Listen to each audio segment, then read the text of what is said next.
my friends. Welcome back to my channel, Discover with Kim. I am Kim, and I am so excited to have you here joining me today. Today is going to be a continuation of my last vlog. So last time I posted, I discussed losing yourself in your 20s and just losing yourself in general. So today we're going to get into the more fun part, which is going to be finding yourself in your 20s or finding yourself at whatever age you are at. We're also going to discuss getting your life together and getting yourself on the correct path that you want to be on. So let's jump right into it. Okay. So as I noted the last time I posted, which was supposed to be last week, but it wasn't, we're still working on the consistency. That is okay. It's all in time. But anyways, last time I posted middies. Come on up. Come on. You can sit by me. Yep. Okay. This is Mittens. She's going to join us for a little bit, it looks like. So last time I posted, I discussed losing yourself in your 20s or losing yourself at any age. I discussed kind of what that feels like, what that looks like, and I gave a lowdown of where I'm personally at. So today we are going to get into the next step of things. Now, I do want to go on a little bit of a tangent here first, just about something that I've noticed recently on social media, through my family and friends, just kind of all over. I've really noticed that there seems to be a bit of a theme going on, a theme of people being unsatisfied with kind of their life and unsatisfied with themselves, and a theme of people just not really feeling their best, not really feeling like they're acting like their best, they're showing up as their best selves, they're showing up as their true, authentic selves. I've just noticed that this has been going on a lot lately. So if you are there, if you are feeling any of these types of ways, just know that you're not alone. A lot of people are feeling this way right now. So last time we discussed getting to know yourself a little bit better as the first step in discovering the new you and creating your best life. So how do you get to know yourself a little bit better? Something that I did that I think really helped me was looking back at my past. So I took a look back at all my previous jobs. I took a look back at my education. I took a look back at just my hobbies, at my volunteer activities, at the things that bring me joy. I just took a look back at all of that, and I looked for common themes.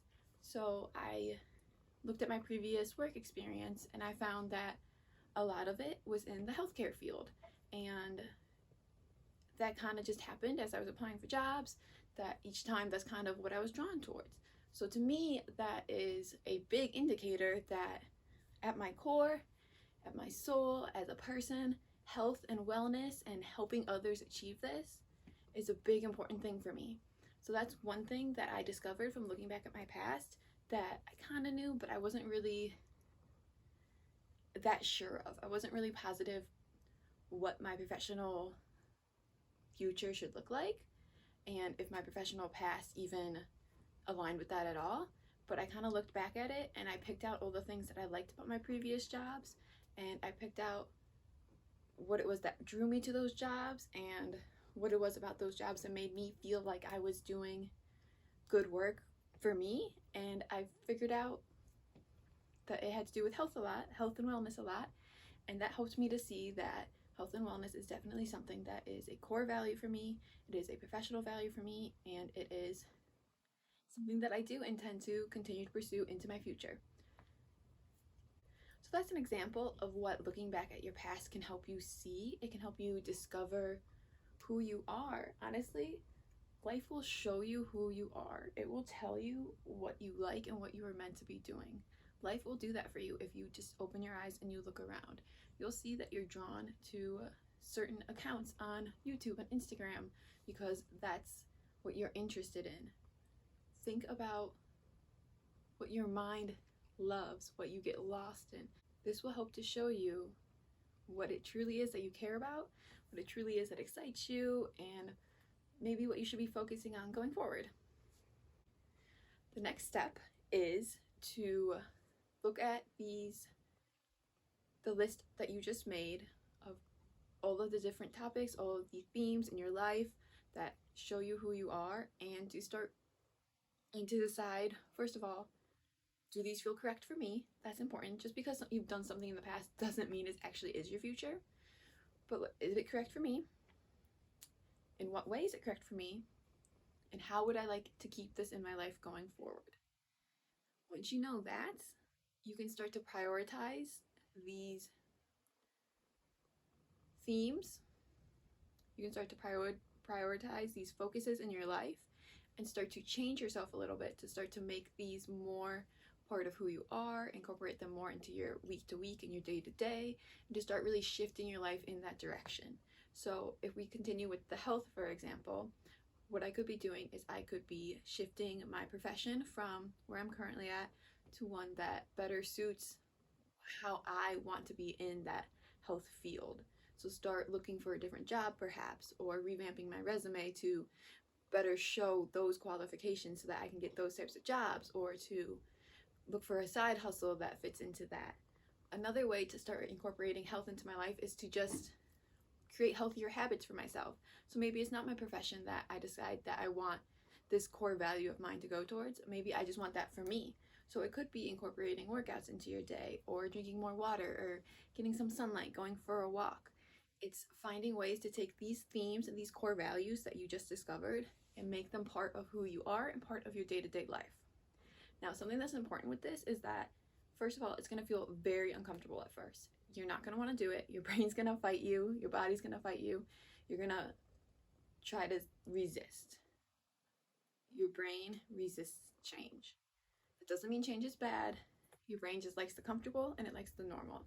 So when you try to change, even if it's good change, even if it's positive change, even if it's change you want, your brain will revolt. It will try to tell you no, it will be uncomfortable, it might make you anxious. Just know that this is normal, and that doesn't mean you should stop. It doesn't mean that you're wrong. It just means that you have to push a little bit harder, because once you get into that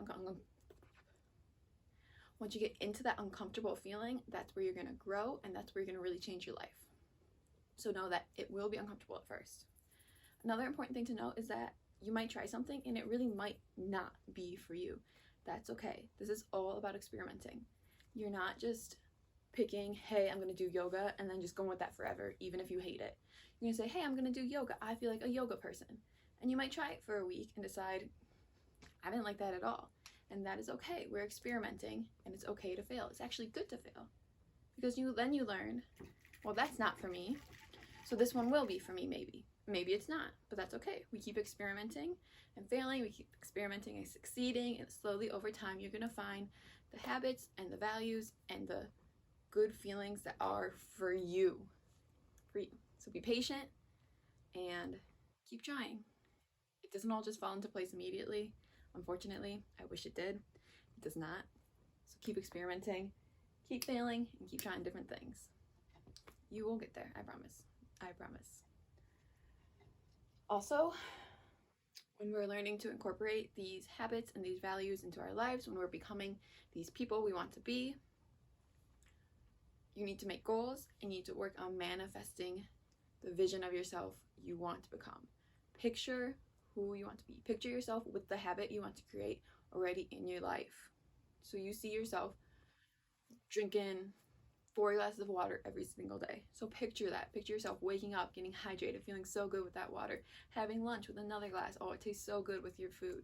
Having another glass in the afternoon to get rid of that 3 p.m. slump, because you need some energy. Some nice cold water gets you going. Another glass in the evening. Picture that, and then show up as that person. You'll feel good. You'll feel how good it's going to feel. And then when you do it, it will feel even better. Even better.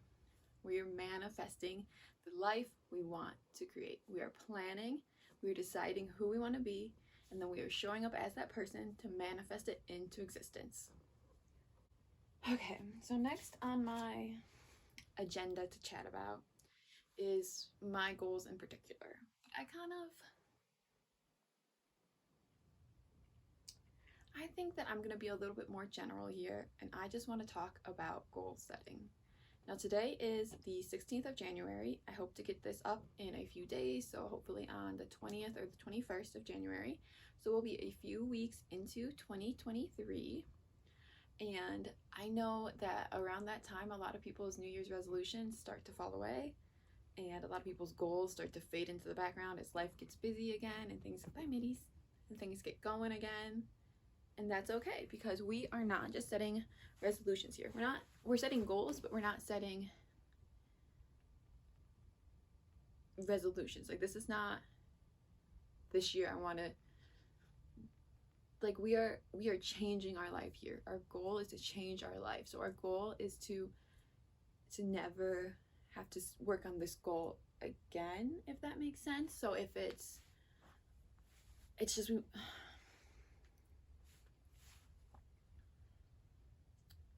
New Year's resolutions are hard because it is winter time and it is cold in the northern hemisphere. I guess in the southern hemisphere it's warm, but it's just after all the holidays. We're trying to get back into the groove of life. We're trying to get back into the swing of everything, and it can be hard to stick with goals in January. And that's why I make New Year's resolutions, but I make it my goal for the entire year of 2023, and then I break those down into simpler goals so that I can tackle them throughout the year. Now, I'm not going for all of my 2023 goals right at once. I picked the ones that I think will be most important to start with, and then I have focused on those, and I've broken them down into even smaller goals so that I can slowly work on them over time and build it up.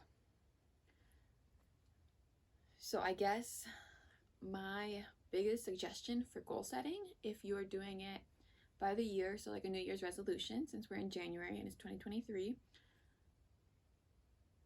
I would say you set your big 2023 goals, your full year of goals, or your resolutions if you want to call them that.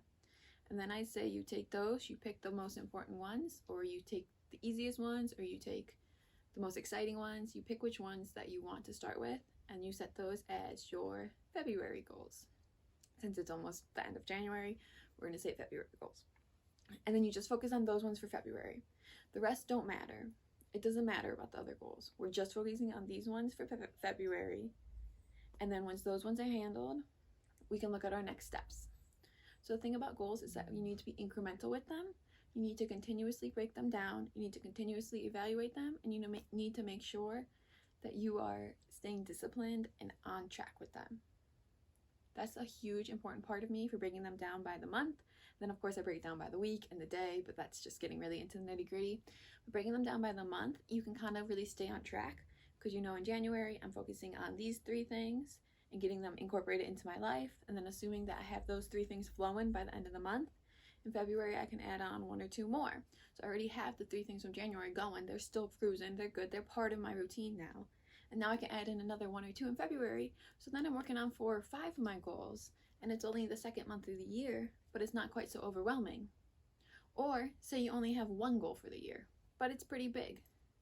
You break that down into steps and you work on a small step every single month. You want to buy a house? Great. So for February, maybe you should look into what you actually need to buy a house. How big of a house do you want in the area you're living in? You need to look at the prices, you need to look at the mortgage rates, you need to look at your income, your down payment, your savings.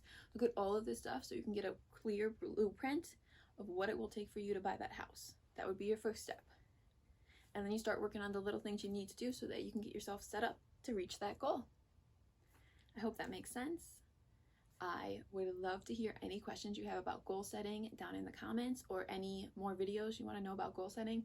I would love to make those. I have worked with people on setting health and wellness goals and just life goals, honestly, for a while. So if that is something you're interested in or something you struggle with, I am happy to help give more examples and tips and ways to set goals and stick with them.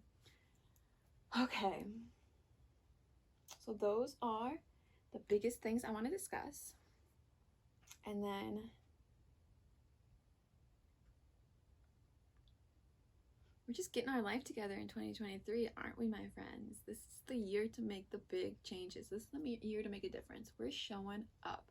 Even when we don't want to, we are showing up, because 1 year of hard, focused work could literally change your entire life. And that is what I am telling myself because I know it is true and I am showing up for myself to make that happen.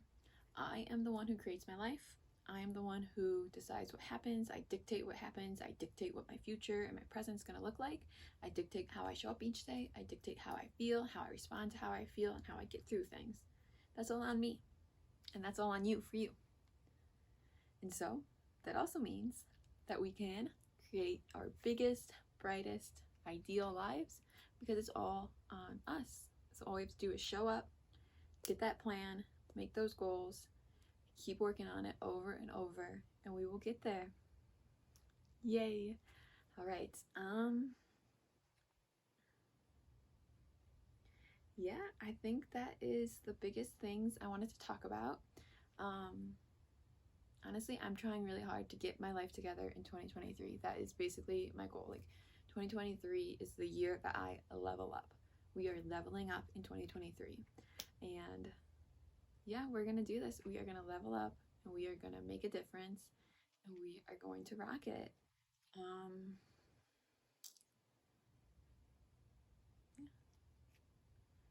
Okay, my friends. Well, that is all I have for now. Thank you so much for joining me today, for listening to me talk. And I am hoping to, actually, no hoping.